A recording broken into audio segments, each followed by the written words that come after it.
Hi, I'm Caitlin Beckmeyer, and I'm Pheasants Forever's Wetland Specialist here in Central East Illinois. And today we are in Ford County at one of our established wetland sites that we did with the U.S. Fish and Wildlife Partners program.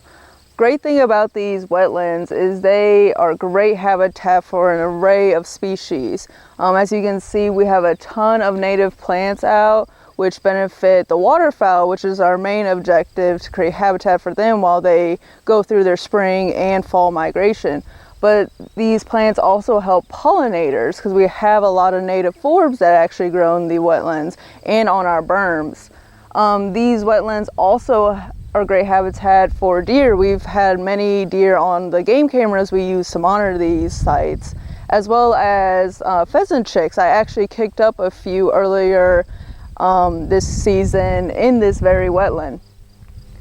So how these wetlands are created, landowners can come to us and we have this great program with the Pheasants Forever, U.S. Fish and Wildlife, and the Illinois Department of Natural Resources with their habitat stamp that we can do a cost share with landowners to create these projects. So landowners come to us saying, they want a wetland here because they can already see that a wetland was naturally supposed to be here because the land already holds water. So with that, we come up with a design of a wetland that hits our habitat goals and the landowners' goals. And we create these, and most of them we will create by using berms and water control structures.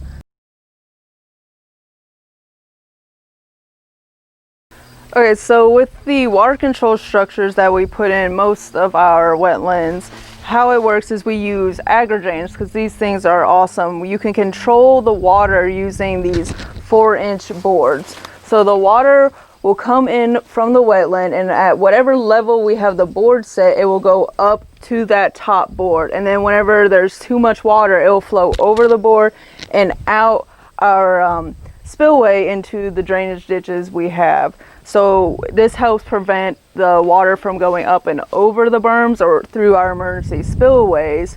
But this also is really great for we can control it so we can get those native plant cycles going.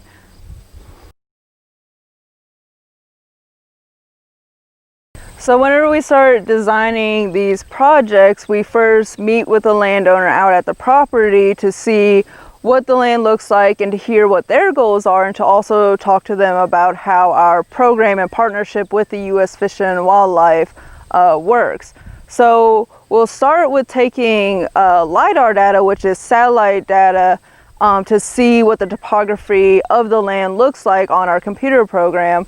And then from there, we'll come up with a concept design of what we think will work.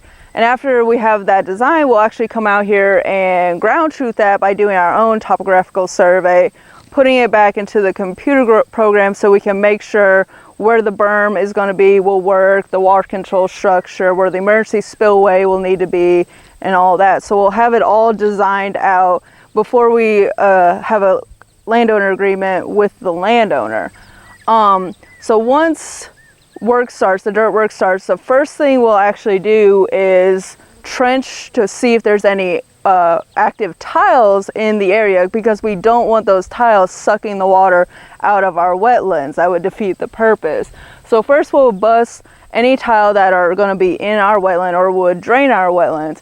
And then from there we will create the berm, which I am standing on a berm right now. And as you can see, they are not giant levee systems of berms. This is actually kind of bigger than what we usually do because our goal is to make them look as natural as possible. So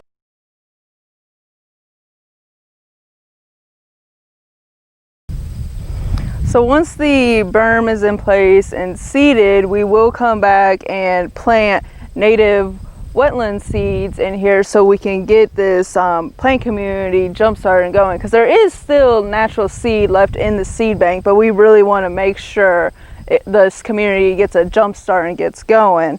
So we'll plant your smart weeds, your tooth cups, all that good waterfowl food, but these plants actually also help pollinators.